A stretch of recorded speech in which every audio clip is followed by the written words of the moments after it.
You probably don't need to be convinced of how massive social media has become.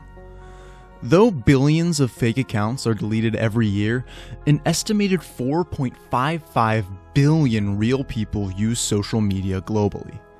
Of those aged 16 to 64 with internet access, we spend more than 40% of our waking lives online. We use social media to talk to friends, promote our businesses, and get our news in a faster, more direct way than ever before. But there's a problem. It all kind of sucks. Facebook knew that they are harming teenage mental health. They know that they drive anorexia and body dysmorphia and body eating disorders in children.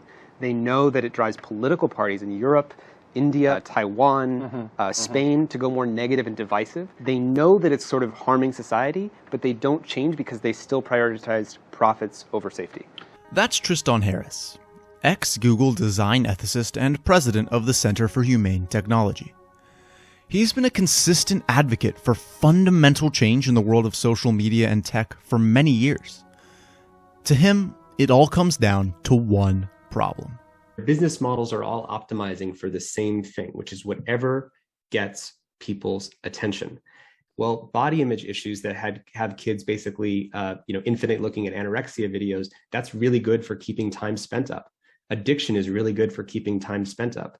Negativity and outrage and things that go viral that are, as we said in The Social Dilemma, fake news spreads 6 times faster than true news. Since nearly all social media companies have an ad-based business model, attention is especially important, so users continue to stay seeing ads on their site for as long as possible.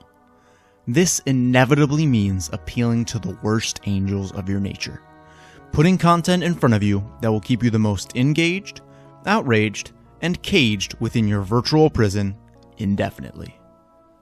Regulation of social media and other tech has become increasingly relevant today, with action being taken to try to stop specific problems. But these solutions completely miss the mark.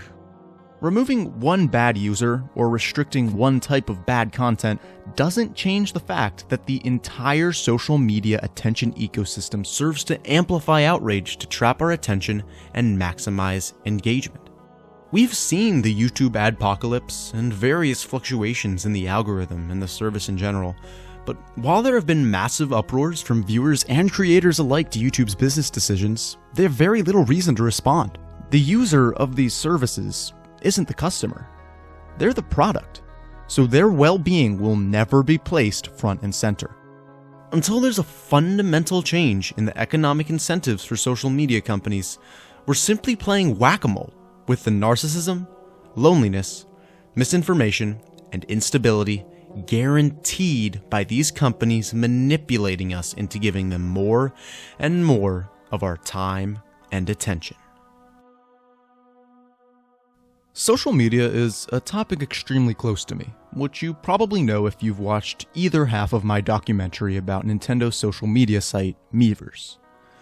Though I emphasize a lot of the issues there, in many ways, they paled in comparison to the algorithmical mess the mainstream sites have left us with today. If you want to support me, consider subscribing to this channel. To learn more about Tristan Harris, consider visiting his website or listening to his podcast, Your Undivided Attention. They've got some incredible things lined up in the next few months.